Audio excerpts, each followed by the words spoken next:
When there's a nonfiction book you just don't have time to read, turn to short form. Short form breaks down the entire book into a comprehensive summary, but it goes beyond that. It gives you insightful analysis and context, so you come away with a more meaningful and deep understanding of the topic. Try short form for free and get 25% off at shortform.com/Pacman. We start today with a tragic and disturbing story of senseless violence, a hate crime it is being considered. A random 6-year-old boy, random really in every way other than he was a Muslim boy in Chicago, has been murdered by a man allegedly obsessed with the Hamas-Israel conflict. The Associated Press reports, Muslim boy killed and woman wounded in Illinois hate crime motivated by Israel-Hamas war. An Illinois landlord accused of fatally stabbing a 6-year-old Muslim boy and seriously wounding his mother has been charged with a hate crime after police and relatives said he singled out the victims because of their faith and as a response to the war between Israel and Hamas. The article goes on to explain that authorities in cities and federally have been on high alert for violence driven by anti-Semitic or Islamophobic sentiments. FBI officials, Jewish and Muslim groups have reported an increase of hateful and threatening rhetoric. In the Chicago area case, officers found the 32-year-old woman, the mother, and the boy late Saturday morning in an area of Plainfield Township, 40 miles southwest of Chicago. Relatives and a Muslim civil liberties and advocacy group identified the slain boy as the wounded woman's son. The boy was pronounced dead at the hospital. The woman had multiple stab wounds, is expected to survive. The autopsy on the child showed dozens of stabbings. The sheriff's statement says detectives were able to determine that both victims in this brutal attack were targeted by the suspect due to them being Muslim and the ongoing Middle Eastern conflict involving Hamas and the Israelis. The man suspected in the attack was found outside the home, sitting upright on the ground in the driveway with a cut on his forehead, charged with first-degree murder, attempted first-degree murder, 2 counts of hate crimes, and aggravated battery with a deadly weapon. Joe Biden said that he is shocked and sickened and condemns the killing as any reasonable and normal person would. There are often among some in my audience questions about the significance and the purpose of hate crimes and hate crime enhancements. Why is it that a crime is more serious if it is a so-called hate crime? Sometimes one of the criticisms of hate crime laws are that it is in a sense saying, if you aren't targeted for a particular identity, then it's like less serious in some way. It devalues the attack on someone not targeted for their identity. I think that an example like this is really illustrative of what the whole point is. What are we talking about when we say a hate crime? When we say a hate crime, we are saying that it is actually an entire community that is in a sense being targeted. This was not a situation, as far as what we know, where the individuals that were targeted, the boy that was killed and the woman that was injured, they weren't being targeted because of anything about themselves as individuals with regard to what they did, their relationship to the attacker, or anything like that. They were targeted for reasons where other victims would have been just as good because they are Muslim, because of a religious identity. And so the reason why we can say, without devaluing an attack on anybody, the reason we can say that there is an extra level of seriousness here is that it is in a sense an attack on the entire Muslim community. And so the hate crime designation, these hate crime laws and enhancements do make sense. When someone is targeted, as people have been in the United States for decades, because they are gay, a gay bashing incident, regardless of the relationship between attacker and victim, it is in a sense an attack on all members of the LGBT community. And I would argue on their allies as well, people like me. And so The victims, in a sense, those made to live in fear and terrorized by such an attack, go beyond just the individual victim themselves. So I don't have any problem with the hate crime legislation or enhancements. In some cases, when the crime is so serious, it really doesn't make much of an operational difference when we're talking about something like murder. Absolutely disgusting incident, disgusting, senseless violence of the kind that achieves nothing. And it appears to be an individual who was extraordinarily radicalized by content that he was consuming. We'll learn where, but obsessed reportedly with the Hamas-Israel conflict. Bloodthirsty Fox News host Jesse Waters wanted revenge against Palestinians generally. It seems like he doesn't distinguish between Hamas and just random Gazans. And a Navy SEAL appearing on Fox News shuts him down and says, no, revenge is not the point here. This is really interesting to see. Jesse Waters invited a Navy SEAL onto his program yesterday, and he was gleefully talking about revenge. We're going to get revenge on random Palestinians. And the Navy SEAL corrects him and says, we need to rescue hostages and we need to take out Hamas. Revenge, that's not the way we operate here. Take a listen to this. And trying to slit someone's throat who's hiding behind a corner. Jonathan, tell me what it's going to be like for these guys to go into this area and extract revenge. What'll it be like to get that bloodthirsty revenge when we go in there? Oh, yeah, that's not actually at all what should happen here. Well, first of all, revenge should be the last thing on their mind. The tactics of taking out Hamas should be the main focus on. Well, it's the first thing on Jesse's mind. Revenge is the first thing on his mind. Maybe the only thing. And also rescuing these hostages. But here's one. There you go. A clip from Decoding Fox News. Revenge should be the last thing they think about. There's a really broad conversation here that's an important one to have. I don't know that it's necessarily for this show. I don't know that it's the main conversation, but there's a lot here to talk about.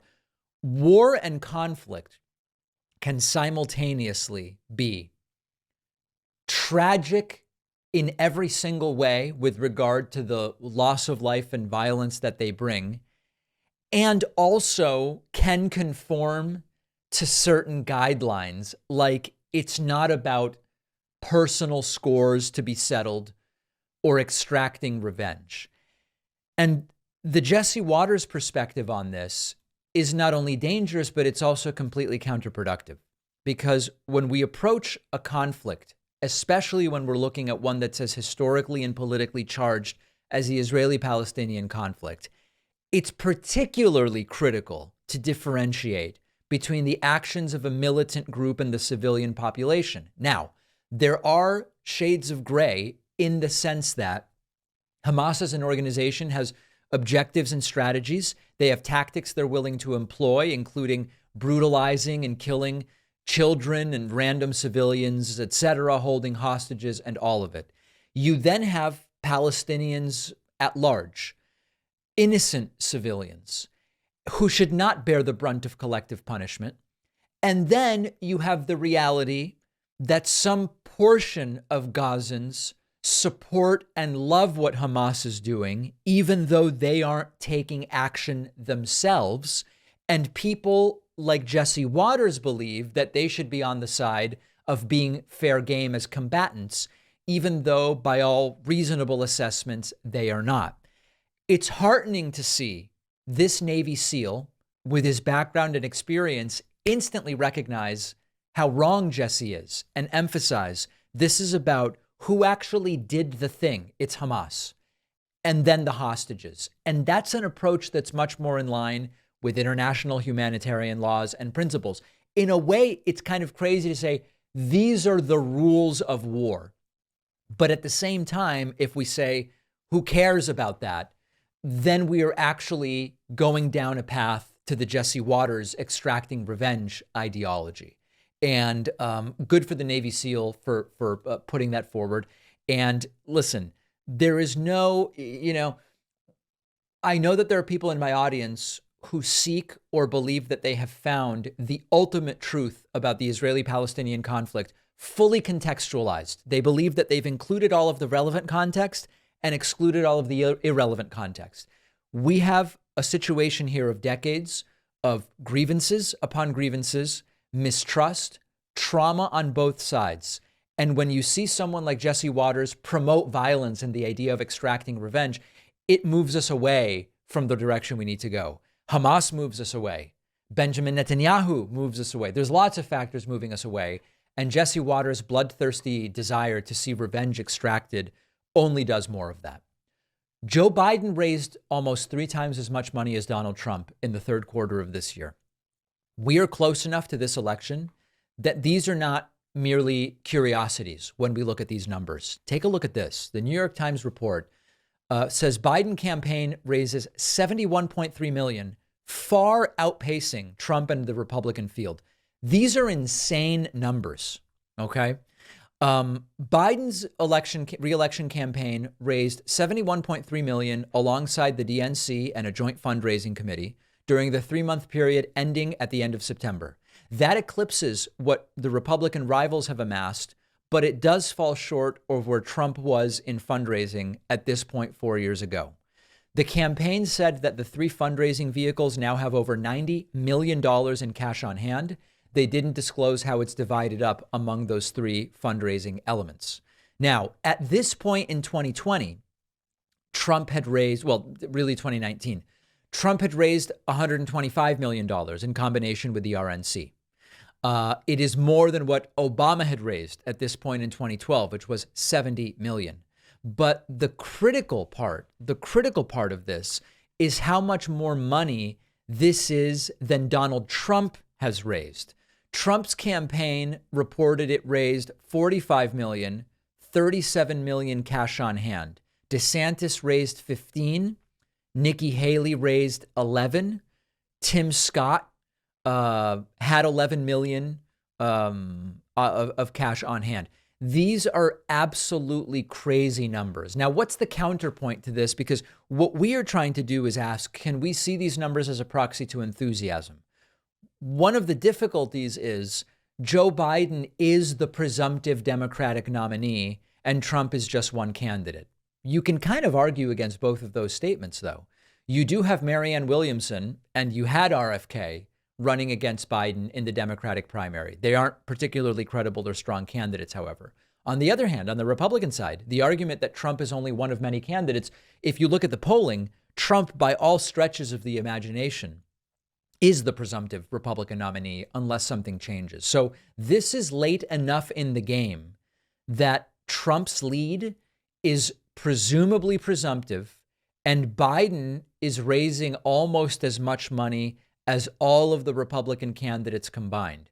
This is arguably a reasonable sign about the enthusiasm behind reelecting Joe Biden. And I know people will hear that and say, David, I don't know anyone who's enthusiastic about reelecting Joe Biden. Okay, they may not be enthusiastic about Joe Biden as an individual, but my expectation is, especially if and when Donald Trump becomes the official Republican nominee, there is going to be major enthusiasm for making sure that it is Biden and not Trump. You can characterize it however you want. It's voting against Trump and not for Biden or whatever. I don't care what you call it. I believe that the selection of Trump as Republican nominee is going to fire up so many Democratic and potential Democratic voters that we could see turnout in 2024 like we've never seen before, if we all go out and vote. That's the important thing. One of our sponsors today is Shortform. This is the platform that offers excellent summaries of nonfiction books, but it also does way more. If there's a certain nonfiction book you don't have time to read cover to cover, Shortform will break down the book into a thorough, thoughtful summary that lets you get to the core insights of the book, but then it will build on top of that. Shortform also gives you other useful wisdom about the topic. It helps you flesh out what you're learning. I just finished Shortform's guide to Ezra Klein's book, Why We're Polarized, about political polarization in the United States. You get the great summary from Shortform about what Ezra Klein is trying to communicate in the book, the socioeconomic factors and political identities at play in polarization. But short form also gives you counter arguments that other authors have to what Ezra Klein says. And so this gives me a more comprehensive and contextualized awareness of Ezra Klein's insights and bigger picture material as well. My audience can try short form for free and get 25% off a subscription at shortform.com/Pakman. The David Pakman Show is primarily funded by our audience, podcast listeners, YouTube viewers. You may not be getting the full David Pakman Show experience if you're not a member, which includes commercial-free audio or video streams every single day, your choice, audio or video, access to the award-winning bonus show. Oh, the bonus show where you want to make money. Everybody else that makes money to fund themselves is bad. I concede that they are completely contrived awards that we created, but it is still an award-winning show. And of course, the members-only soundboard and so many other things. You can sign up in mere seconds. With average tech skills, I believe it takes 45 seconds to get a membership. Tell me if I'm wrong at joinpakman.com. Another judge has gagged Trump badly, choking him, and Trump immediately attacks the judge. Remember that the first gag order on Trump was from Judge Engoron. Trump is now gagging again, this time thanks to who? Thanks to Judge Chutkan. Judge Chutkan has issued a partial gag order. Trump does not have the right to say and do exactly what he pleases, Judge Chutkan says, limiting what he can say about special counsel Jack Smith's federal prosecution into his alleged attempt to subvert the 2020 presidential election. This order restricts Trump's ability to publicly target court personnel, potential witnesses, or the special counsel and his staff. The order did not impose restrictions on disparaging comments about Washington, D.C. Trump can say D.C. sucks. He's allowed to do that. And he's still allowed to make certain comments about the Justice Department at large. The government said, don't let Trump trash D.C. and don't let Trump attack the government. The judge said, no, that he can do, but he can't go after court personnel, potential witnesses, or the special counsel and his staff. Donald Trump giving multiple speeches yesterday in Iowa. We'll look at them in more detail later, but Trump wasted no time attacking the gag order at both of these speeches. Here's the first one in Clive, Iowa. A judge gave a gag order today. Gag order. Did you hear that on speech? Which I believe is totally unconstitutional, what she did. A judge gave a gag order. A judge doesn't like me too much. Her whole life is not liking me. These are attacks on the judge. This is Trump attacking court personnel, arguably violating the gag order. Gag order. But she gave a gag order. You know what a gag order is? You can't speak badly about your opponent. But this is weaponry all being done because Joe Biden is losing the election and losing very, very badly to all of us. There's no evidence that any of that stuff is true. Trump then going from Clive, Iowa to, again, I believe it's called Adele, Iowa, but maybe it's called Adel and like Edelweiss. And Trump again bemoaning the gag order. But no, they put a gag order on me, and I'm not supposed to be talking about things that bad people do. And so we'll be appealing very quickly. But, you know, people understand it. And normally if you get indicted, if you're a politician, I've watched it for years, they get indicted and they walk to a microphone about 4 minutes later. Ladies and gentlemen, I will be leaving office to fight for my reputation and spend time with my family. I love my family so much. You know, that they're out, they're gone. With me, I have a big platform, so I can explain. All right. So anyway, Trump immediately apparently violating the gag order, taking right away to his platform Truth Central, engaging caps lock and posting, quote, will appeal the gag order ruling, witch hunt, and then also posting a terrible thing happened to democracy today, gag order. Marjorie Taylor Greene also playing the First Amendment card with the gag order, posting, I'm here at the federal courthouse in D.C.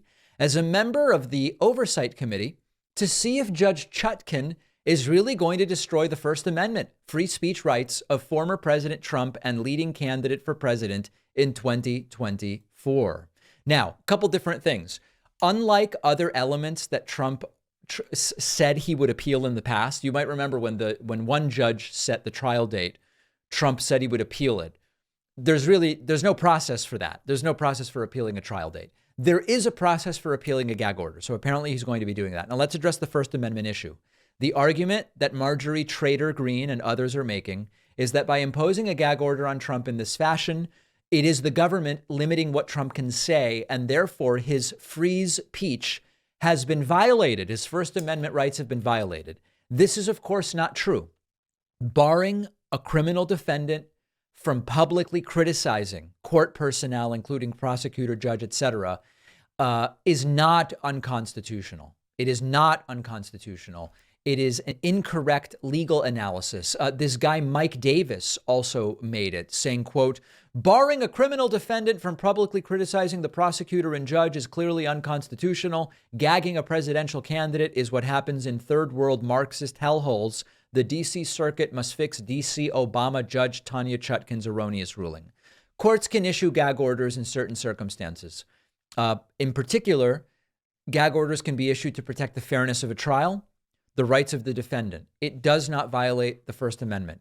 Usually, the orders prevent parties involved in the trial from speaking publicly about elements of the case, including others involved in the trial, to ensure that you at least can get an unbiased jury. Now, whether you can get an unbiased jury in this case remains to be seen, but there is no violation of the First Amendment by issuing the gag order. In fact, if there's a criticism to be made of the judge or judges in general that have been dealing with Trump's criminal trials, it's that the gag orders have not come quickly enough, that they have not been broad enough, and that they have not been enforced seriously enough. Trump says he will appeal. We will see what the outcome is of that appeal. I am going to show you a video of a woman at Vivek Ramaswamy's New Hampshire town hall effectively ending his presidential campaign. I don't know that I have ever seen such a concise, brutal, and pointed takedown of everything that a candidate stands for in 90 seconds. Listen to this incredible video. Incredible video. Mr. Ramaswamy, thank you. You've expressed some illogical and dangerous positions just about everything under the sun, but I will only bring up a few points today. Okay. Just be respectful of everyone, but we'll pick your favorite ones. Thank you. Just a few years ago, we all saw firsthand the disastrous results when a ruthless capitalist, a scam artist, a showman, and a liar with no public service experience became the president of the United States. We did. And yet we are here again. My fellow New Hampshire residents are being manipulated by showmen and Trump wannabes to win our votes. Oh my God. Mr. Ramaswamy, you may be a millionaire and you may know how to avoid paying taxes by incorporating companies in Bermuda, but let's talk about your lack of job qualifications. You're not qualified to become the principal of my children's school of only 1,000 students. You're not qualified to be the select board of my town with a population of 16,000 people. Wow. And you're definitely not qualified to run for the highest office of our nation to govern 330 million Americans. Spewing nonsensical, fast-talking, empty words interspersed with name-dropping Thomas Jefferson and George Washington should not be misconstrued as knowledgeable. No. We Americans should stop thinking that rich men who fund their campaigns and manipulate us into thinking that they're smart or savvy are qualified for the presidency, to receive the codes to launch nuclear weapons, and to become the commander-in-chief of our military forces. Wow. Yes, it's coming. Mr. Ramaswamy, if we American voters, thank you, it's coming. We'll let her finish. We'll give her a chance to finish. Thank you. It Mr. ends with a Ramaswamy, question mark, though. Yes. Thank you. Yeah, thank you, you will. If we American voters keep supporting self-promoting showmen who treat the U.S. presidency or vice presidency as an entry-level position, then we, the American people, are to blame for the destruction of our democratic institutions. Please, your thoughts now. Thank you. Oh, man. I mean, this is really good. It's an extraordinarily concise and brutal breakdown of what Vivek Ramaswamy's campaign is. And I think there's another element to it as well, which is not only is his campaign all of the things that she said, showman, bragging about, his ability to make money in business and putting forth whacked ideas about young people shouldn't vote until they're 25. The entire thing. Not only is it all of that, it's also an incoherent campaign in the sense that he just goes around saying how great Trump is, but yet you should vote for him. And the Republican voters are not buying it. And you can see that by the fact that Vivek Ramaswamy has fallen into fourth place, and the supposed surge that he was undertaking is completely and totally dead in the water. Fantastic. It's not even really a question. It's really more of a statement, and then please give me your thoughts. Really well summarized by that woman and going viral, understandably, because it is just such a cohesive and total takedown of the farcical nature of many of these right-wingers who now anybody can just show up and go, I'm qualified to be president. Now, when you see that Trump became president and he was completely unqualified to be president, it's not wrong to think, hey, if Trump could do it, so could I. But it's sort of a problem. And it's still okay to say, without being elitist, it's still okay to say it would be better to define what makes someone qualified to be president. Not everybody in the country is qualified to be president, and that's okay. That doesn't mean they don't deserve to have good lives or health care or whatever.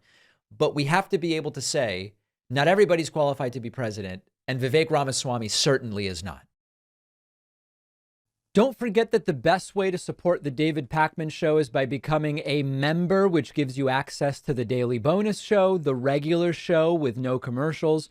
You also get access to our entire archive of every episode dating back a really long time and plenty of other awesome membership perks. Go to joinpakman.com, joinpakman.com. Today, I'm going to be speaking with Ken Burns, who's a documentary filmmaker. The latest project is The American Buffalo, cataloging the animal's 10,000-year history in America, its role in indigenous culture, its near extinction. Part 2 of the series premieres tonight on PBS. So great to have you on. I really appreciate this opportunity. Thank you, David. It's my pleasure.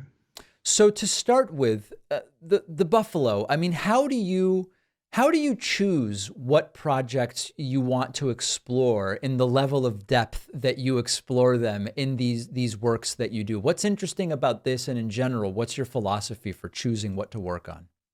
Yeah, the glib answer is that the projects choose me.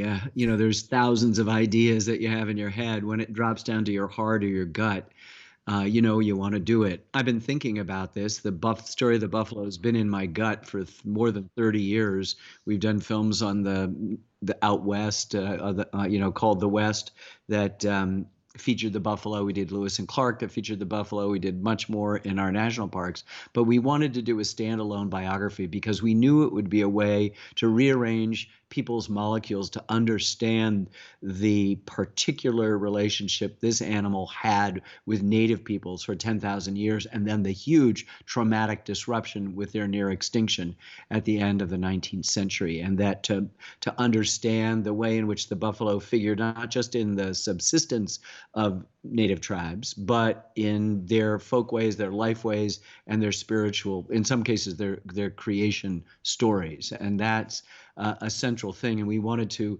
instead of just paying lip service to other points of view, we wanted to actually center and privilege the Native American viewpoint. If you ask 50 different documentarians what sort of characteristics make for the most compelling documentary stories, very often it's you pick the right person or the right historical event. And in this particular case, we're not talking about a person nor a historical event. We're talking about an animal. What are the characteristics about this story that you think make it as interesting as a person or a historical event? It's such a fantastic question. This is an amazing animal, a magnificent beast, the largest land mammal in North America. The events are many, and they intersect with all sorts of aspects of American history and culture, good, bad, and indifferent. It is populated with lots of characters, Native American and white American and European, who figure prominently in the story, but we've centered it around the buffalo. So it isn't it isn't biology. There is essentially a natural history of the animal. It is ethnography, it is history, it is tragedy at the highest level. And that's what you look for in a story. I mean, I think we tend to today in a media culture make everything binary. It's good or bad, it's young or old, it's straight, whatever it might be. In fact, what we understand from our own lives is that everything is complicated. And that's what the neon sign in my editing room says. And so there's undertow, there's contradiction, and there's also progress. People grow in this film. TR doesn't grow far enough for me, but he goes from being just a killer of buffalo and sort of pleased, sort of accepting that they'll go extinct because it'll handle the Indian problem and therefore make white civilization a better thing, right? There's other people who are into eugenics who are helping to save the buffalo for all the wrong reasons, the nationalistic, the white supremacy. And then there are individuals who are like Charlie Goodnight in the Panhandle of Texas, who is, an Indian fighter and an Indian killer and a buffalo killer, who sort of gets convinced by his wife to start a little herd in addition to his cattle. And then he befriends his old warrior friends and old warrior enemies, and then makes this huge leap. And his buffalo are helping to seed some of the stocks in the various reserves when Americans finally wake up and realize that they've spent the last century trying to eliminate the two symbols which now have come to embody America, the Native American and the buffalo, which are the two sides of the buffalo head nickel that came out in 1913. It's a remarkable turnaround, but it's also kind of weird to begin to romanticize and fetishize something that you've just spent a century or more trying to get rid of. You mentioned the near extinction, and there are so many of these stories in the sort of modern climate change world in which we live, and we talk about the background level of extinction and number of species, all these different things. When it comes to the buffalo, if I have my numbers right, beginning of the 19th century, roughly 30 million buffalo, end of the 19th century, fewer than 1,000 buffalo. Are those the right numbers, and what is the story of that decline?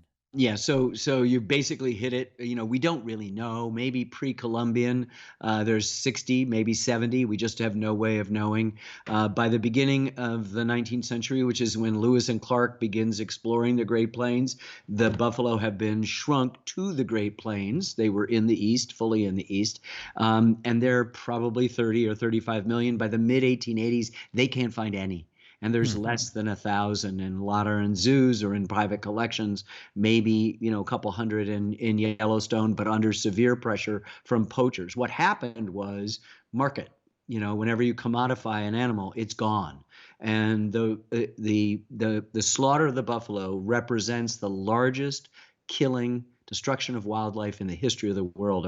Our on-camera scholar Dan Flores says it's spectacular. It's not just buffalo; it's passenger pigeon, it's nearly beaver, it's elk, it's all of this sort of stuff. But the near extinction of the buffalo is the symbol of the greatest wanton slaughter of wildlife in the history of the planet, and that's on us.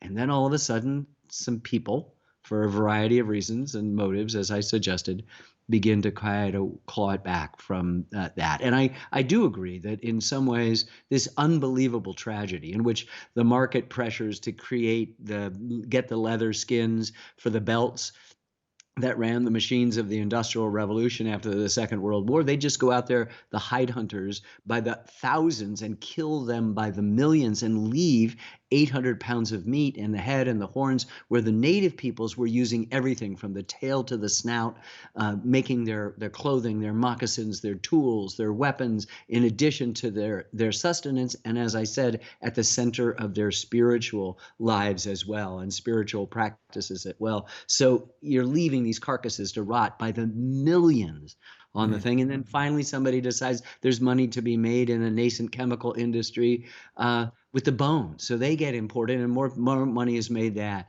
And so it is the economic pressure and the slaughter and the waste and the trauma, I would suggest, of separating a people who had a 600 generation, 10,000, 12,000 years relationship with this animal to nothing, where they had nothing. They were starving literally literally starving. And it became not official policy, but it was spoken and articulated at every level of government and in the army and in business and among individuals that if you killed the buffalo, you got a twofer, as our Native American scholar Jermaine White puts it. And the twofer is you kill the buffalo, you also kill the Indian, and make them easy to control and put on reservations to take their land. I'd love to maybe in a bit get into some of the specific techniques that you use in these projects, but maybe to start a little more generally with your approach.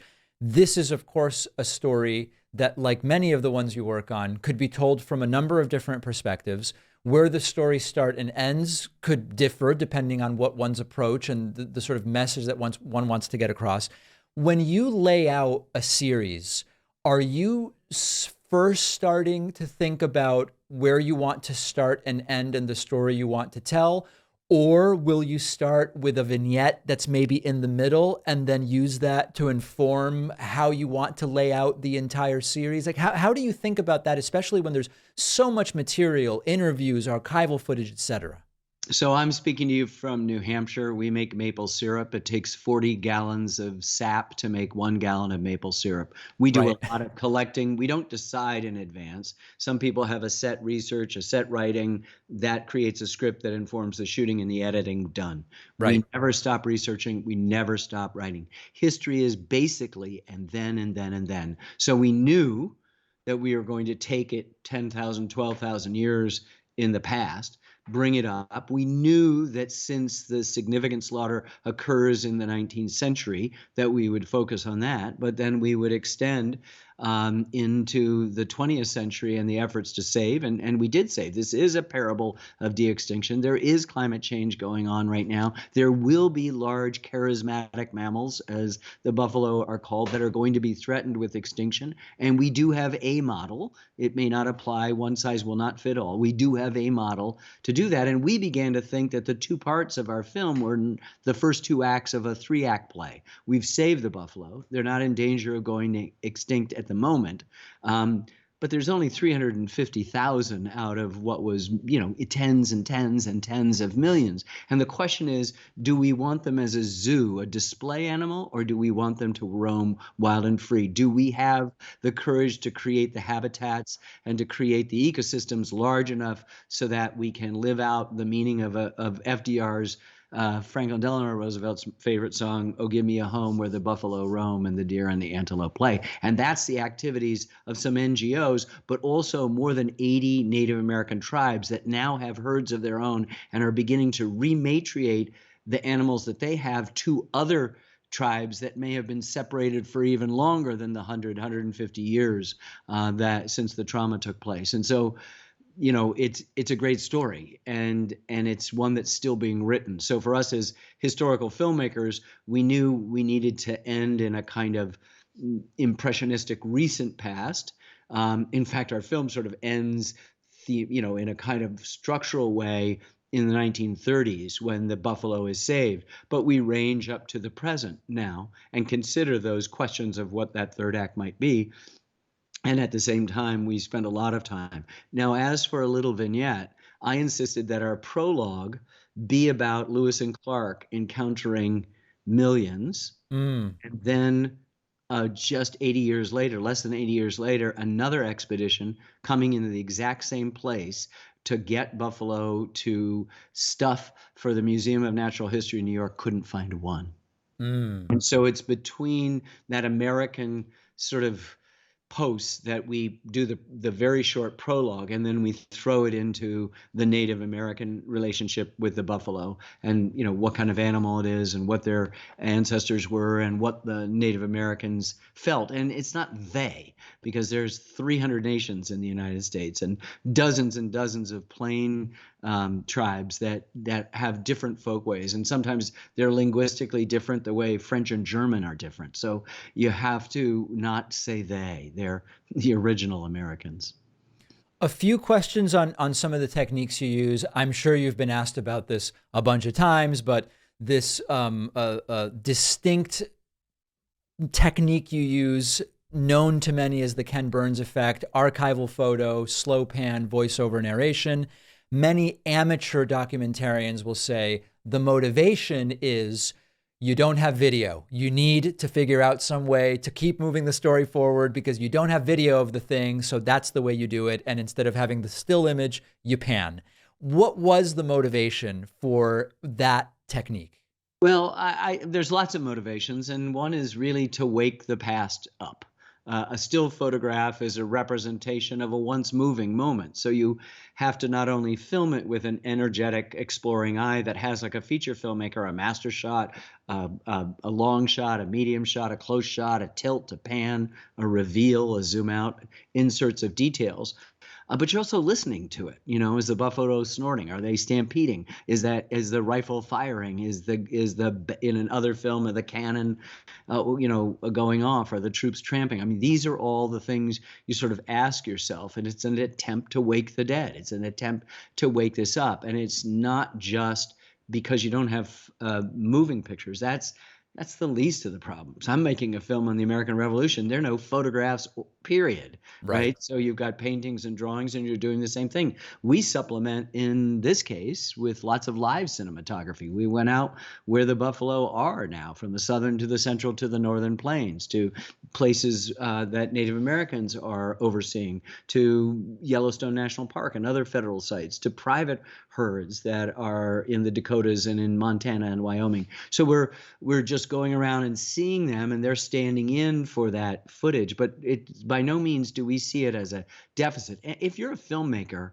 when you say yes to a film, you've said yes to 1,000 problems.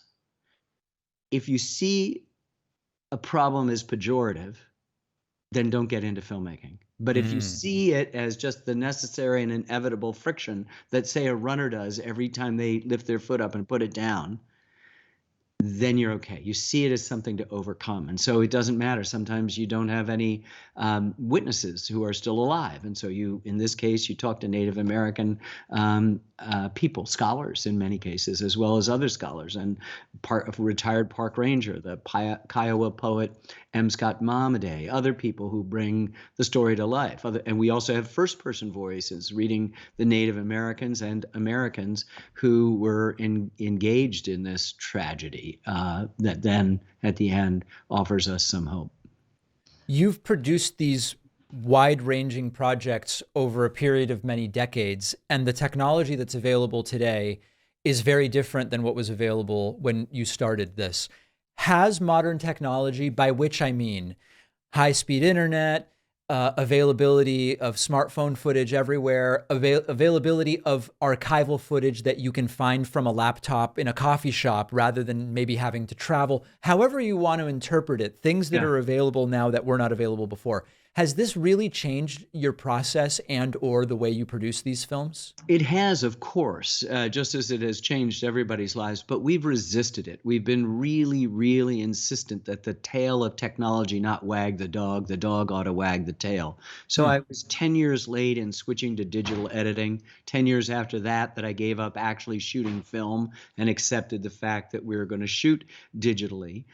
There's lots of great advantages to it, but there's some disadvantages, the tyrannies of choice that sometimes occur when you can do it 1,000 different ways. The thing that I do miss, David, in one way is I used to go to an archive and set up an easel with a piece of metal and magnets and 2 huge umbrella lights and just film by hand these archives. It simplifies things because you can download a low-res thing with a watermark and you can work with that.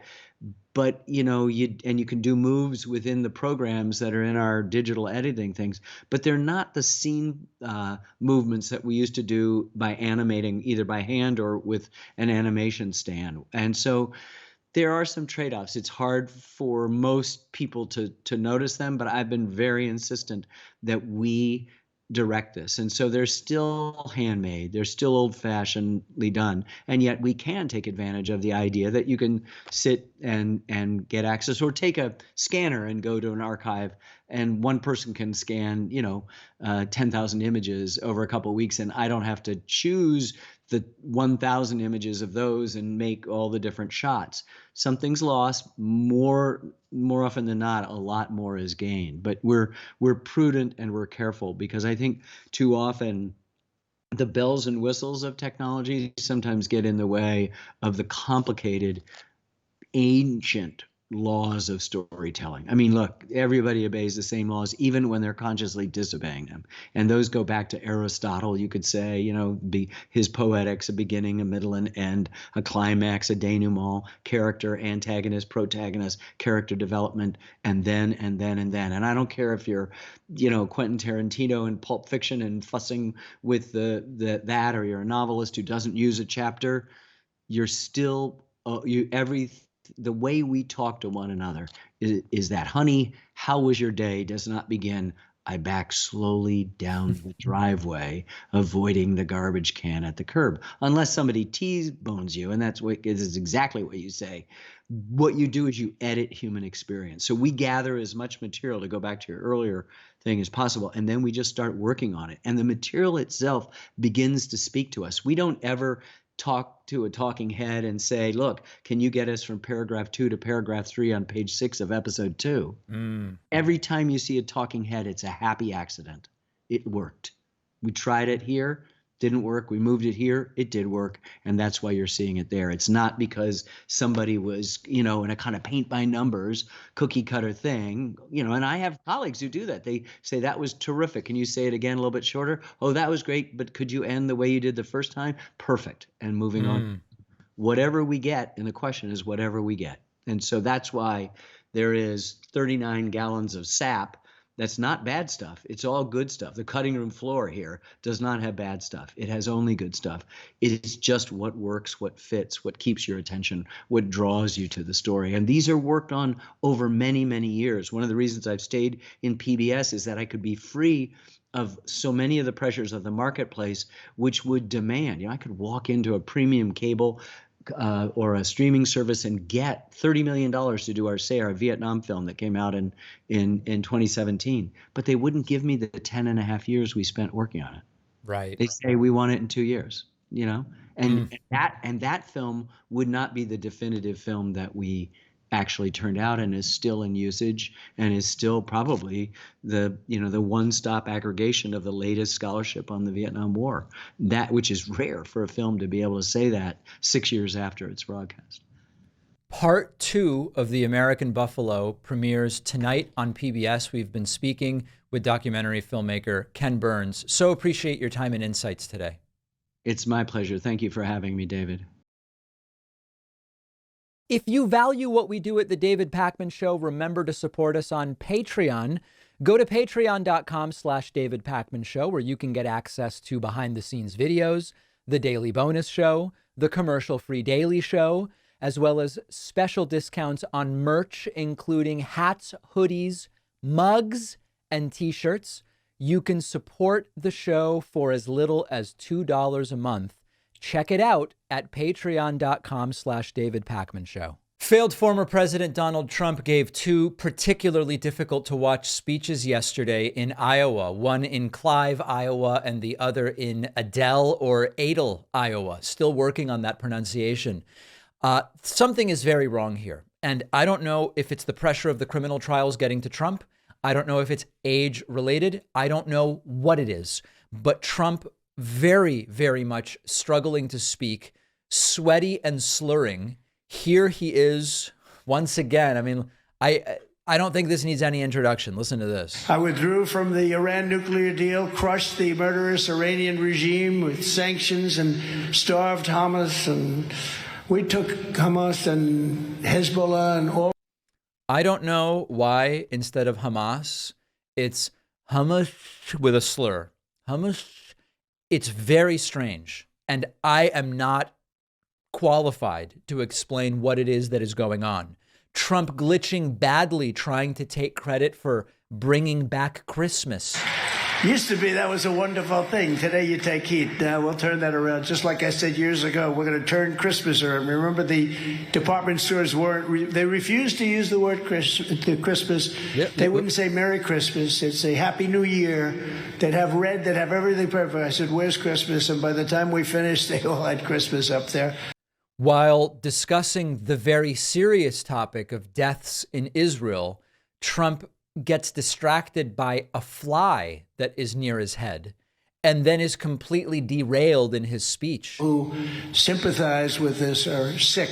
They're sick and they're evil and they're not going to be fixed. You're not going to make them into wonderful people one day. I didn't know you had flies in Iowa. I hate flies.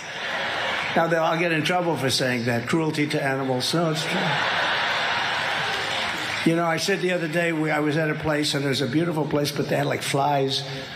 And I said, get fly paper. They said, sir, they're not allowed to sell it anymore because of cruelty to animals. They actually said that. I don't know. Can you get fly paper? It used to be great, right? But they said, you can't do that anymore, sir. It's cruelty. What the hell is going on with this country? I actually have now by the way, this is completely insane, but I now have one of these electrified, it almost looks like a tennis racket. And in mosquito season, I'm just out there clearing a path, and it is wild what the thing can do. Really, really wild stuff. Trump, despite having denied many times that he ever calls military officials stupid, here he says they're some of the dumbest people he's met. And the crowd actually cheers. Very interesting. Remember, they support the troops or whatever. And one of them said to me, Millie, he said, sir, it would be cheaper if we left everything. I said, where does this guy come? Where does he come from? A brand new airplane cost $128 million, right? Right. I said, you mean you think it's cheaper to leave it than to fill it up with a little fuel and fly it the hell out to, even if you just fly it to Pakistan, then you bring it back home or you fly it back home. Most of them can make that journey, right? Sure. Oh, it's better to leave it there. I don't want to tell you what I had to go through with these people. So anyway, not exactly super confident, apparently, in our military leadership. Maybe the most exciting moment of any of yesterday's speeches, Trump said he's willing to go to jail, which is great news because he may have to. But what they don't understand is that I am willing to go to jail if that's what it takes for our country to win and become a democracy again. Right. To which I say, sir, actions speak louder than words. Let's see if he actually does it. Let's see if he actually goes to jail. It's pretty interesting to me. And then lastly, basically an illegal idea. Most of the speeches that Trump now gives tend to contain some probably illegal idea. Trump talks about deportations, and he seems to be saying that he would like to see the possibility of deporting people just if they have like communist beliefs. It's hard to understand him as always, but I think that's what he's saying here. Take a listen. You support Hamas or any ideology that's having to do with that, or any of the other really sick thoughts that go through people's minds, very dangerous thoughts. You're disqualified if you're a communist, a Marxist, or a fascist, other than the people that are already here, of which many are in the Biden administration. You're disqualified. I'd like to get them out, too. Maybe we'll work on that next. In addition, we will aggressively deport resident aliens with jihadist sympathies. We have to. There you go. Probably against the law, and certainly as dangerous as Trump's promises to direct the Department of Justice to investigate, prosecute, and jail his political enemies. This is not a man who is a fan of democracy. This is not a man who is going to bring the United States into a new heyday if he gets another shot at 4 years in the White House. We have to make sure that doesn't happen. Donald Trump Jr. also seemingly very unwell, struggling to speak even more than Donald Trump. Don Jr. has what I guess they call a free speech show or a free speech platform. I have to tell you, I find the concept so stupid in the sense that the idea of free speech for the sake of speech, to me, is not super exciting. I don't want to deny anyone's speech. That has never been my position. I'm close to a free speech absolutist in the sense that if it's not illegal, let the marketplace decide whether speech is up or down voted, metaphorically and proverbially. But there's this thing on the right about we are creating a free speech platform. I'm regaining my free speech, even though they rarely have ever actually lost their free speech. And then they see it as a virtue for its own sake, just to say stupid things. And the prototypical example of that is Don Jr.'s show Triggered, which is one of the dumbest uses of the so-called free speech that he's regained that I can imagine. We don't know whether he uses uppers, but he seems hopped up out of his gourd here. He rants about the price of hair curdlers and also hone ownership. Yes, I know that it sounds like a strange thing to say. Let's listen to this. Inflation is basically stagnant. Yeah. The price of a hair curdler, maybe has come down a little bit, or at least the inflation on it has come down a bit. But he seems so hopped up. A hair curdler. I've seen hair curdle like spoiled milk, and it is an ugly situation, that I can assure you. His speech continuing to deteriorate as the show continues. The high interest rates combating the inflation has made home ownership. Home ownership? Has anyone ever owned their own hone? That's a question that is not going to be answered by the fake news media. Trump continuing and saying not that the ends justify the means, but that the means justify the ends. Big tech, they'll put all the articles that are out there, on page 476, after glowing CNN reports, one after the other, because they care about the objective. The means justify the ends. It's clear our country is in crisis. Yes, that is absolutely true. That part I very much agree with. And then lastly, Judge Chutkan ruled yesterday that Trump isn't supposed to attack Jack Smith, the special prosecutor, nor the judge. So here is Junior standing in and doing it for Don. Jack Smith, a prosecutor with a history of political hit jobs and shadiness. My father has rightly called out Jack Smith for hiring Democrat-donating prosecutors and leading a deranged case. That's fact. Look at how he's been overturned. Look at the radicals that they magically drew to be judges and otherwise. Today, an Obama-appointed judge, Tanya Chutkan, issued... Did he say Tanya?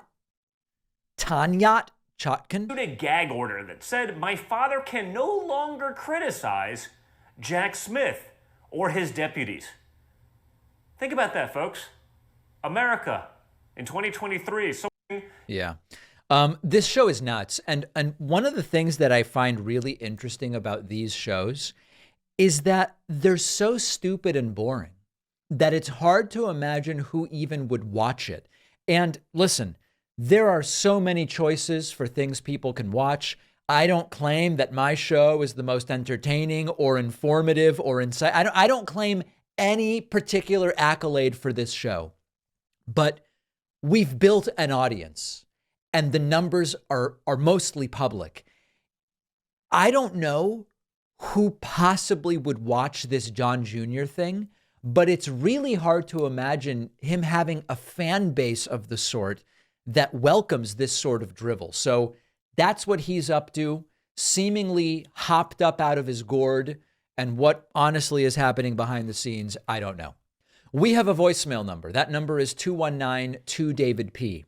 This voicemail caller, it's not so much what he says, but how he says it. One of the most interesting voices of any caller we've ever had. Listen to this. Colonel Recker with the Vets and Regulars of the United States of America. Watched your show with the pillow guy, Mike Lindell, another lying con man made out of the same cloth as Donald Trump. You did a good job. You did a good job on this guy. You made him look like what he is. Listen, I could listen to that guy all day. There's like a little bit of an Alex Jones element to it. That man's a loser. But it is even more sort of gruff and wild. But I love it. Maybe my new favorite caller. We have a fantastic bonus show for you today. We'll talk about Joe Biden joining Truth Social to troll Trump. We will talk about the Mexican cartel saying, stop making fentanyl. It's bad for us. when stuff gets laced with fentanyl. And the U.S. government has agreed to a settlement with some of the migrant families separated at the border. We'll tell you the scope and size of the settlement and the details. All of those stories and more are on today's bonus show, which you can find with pleasure at joinpacman.com.